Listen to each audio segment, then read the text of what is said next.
Good morning students. आज हम लोग नया चैप्टर शुरू करेंगे जिसका नाम है दृढ़ पिंडों की घूर्णन गति, rotational motion of rigid bodies. तो दृढ़ पिंड क्या होते हैं यह पिछले टर्म पर हम लोगों ने डिस्कस किया था। अब आइए इसमें टॉपिक क्या क्या हैं उनको हम डिस्कस करते हैं। तो सबसे पहले है बल आघूर्ण या टॉर्क। तो यह क्या होता है, इसको आप लोग पहले भी पढ़ चुके हैं कि किसी वस्तु पर आरोपित बल की वस्तु को किसी अक्ष के परितः घुमाने की प्रवृत्ति को बल आघूर्ण कहते हैं। यानी किसी वस्तु पर जो बल लगेगा वह वस्तु को किसी अक्ष के परितः जब घुमाने की प्रवृत्ति रखता है तो उसे हम बल आघूर्ण कहते हैं। बल आघूर्ण का परिमाण बल F एवं घूर्णन अक्ष से बल की क्रिया रेखा की लंब दूरी के गुणनफल के बराबर होता है। फिर से समझेंगे। बल आघूर्ण का परिमाण बल F एवं घूर्णन अक्ष से बल की क्रिया रेखा की लंब दूरी के गुणनफल के बराबर होता है। यहाँ पे देखिए चित्र दिखाया गया है, अभी इसको हम लोग डिस्कस करेंगे। तो माना किसी पिंड के बिंदु P पर आरोपित बल F है। P का स्थिति वेक्टर घूर्णन अक्ष OA के सापेक्ष R है।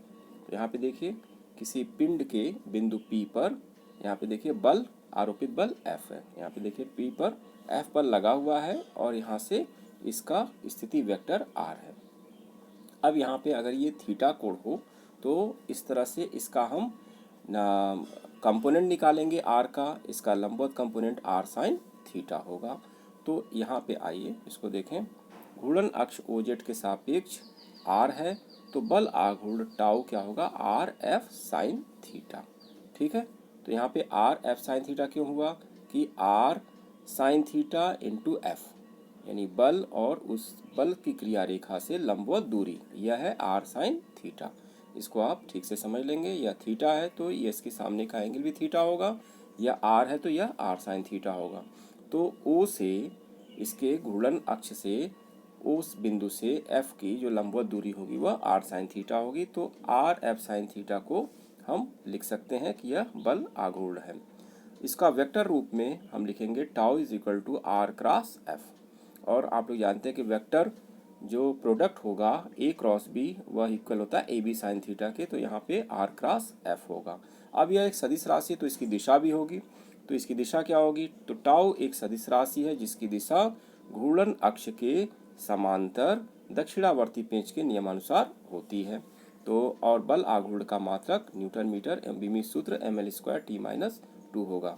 तो इसके अक्ष के लंबवत इस जेड डायरेक्शन में अगर ये इस तरह से है तो दक्षिणावर्ती पेंच के अनुसार R और F दोनों के तल के लंबवत इसकी R और F दोनों के तल के लंबवत इसकी दिशा होगी टाउ की।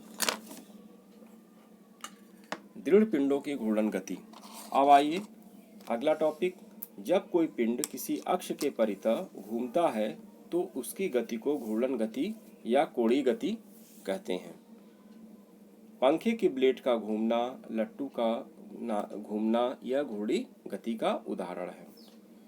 कोणीय त्वरण क्या है, एंगुलर एक्सीलरेशन। तो घूर्णन गति करते किसी पिंड के कोणीय वेग परिवर्तन की दर को कोणीय त्वरण कहते हैं। इसको अल्फा से प्रदर्शित करते हैं। यदि डेल्टा टी समय में घूर्णन करते पिंड का कोणीय वेग ω1 से ओमेगा बदलकर ω2 हो जाए तो औसत कोणीय त्वरण अल्फा क्या होगा, ω2 माइनस ω1 अपॉन डेल्टा टी या delta omega upon delta T. इसमें हम सभी जितने भी हमारे रेखीय गति में इसमें जो हम यूज़ करते थे समीकरण वो सभी हम इसमें कोणीय के रूप में, एंगुलर मोशन के रूप में हम इसको यूज़ करेंगे। जैसे वहाँ पे त्वरण यूज़ करते थे तो यहाँ पे कोणीय त्वरण होगा, वहाँ पे बल था तो यहाँ पे टॉर्क था। तो इस तरह से हम एक एक करके आगे डिस्कस करते जाएंगे। तो औसत कोणीय त्वरण अल्फा हो जाएगा ω2 माइनस ω1 अपॉन डेल्टा टी या delta omega upon delta T. यदि समय अंतराल अनंत सूक्ष्म हो यानी डेल्टा टी टेंड्स टू 0 हो तो तात्कालिक त्वरण क्या होगा, alpha limit delta T tends to 0 delta omega upon delta T, यह हो जाएगा D omega upon D T. Alpha का मात्रक रेडियन पर सेकंड स्क्वायर एवं बीमी सूत्र T⁻⁻2 होता है। अब कोणीय त्वरण एवं रेखीय त्वरण में संबंध। तो इसमें संबंध कैसे हम निकालेंगे, तो माना बिंदु O से गुजरने वाली अक्ष के परितः घूर्णन करते दृढ़ पिंड का एक समान कोणीय त्वरण अल्फा क्या है, D omega upon D T. यहाँ देखिए यह एक पिंड है जो इस घूर्णन अक्ष के परितः इस तरह से घूम रहा है, इस तरह से इसका डायरेक्शन है। यहाँ देखिए पी से पी डैश पे पहुँचा, यहाँ से यह आर है और यह थीटा कोण बना रहा है किसी समय पर। अब आइए इसको हम पढ़ते हैं, समझते हैं। तो घूर्णन अक्ष से विभिन्न दूरियों पर स्थित कणों का समान समय में कोणीय विस्थापन एक समान लेकिन रेखीय विस्थापन भिन्न भिन्न है।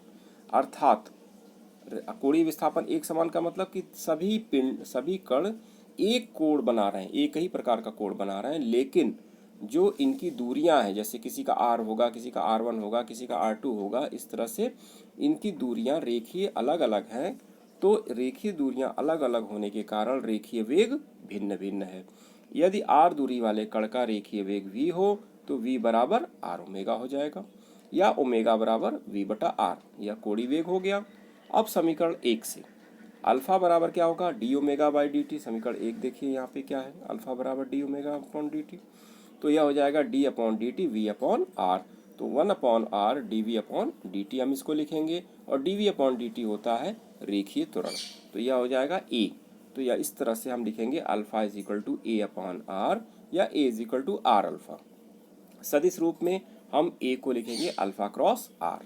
तो इस तरह से समीकरण नंबर 3 रेखीय त्वरण और कोणीय त्वरण के बीच संबंध को बताता है। अब घूर्णन गति के समीकरण, जिस प्रकार हम रेखीय गति के समीकरण लिखते हैं उसी प्रकार घूर्णन गति के समीकरण भी होंगे। तो आइए इनको समझते हैं।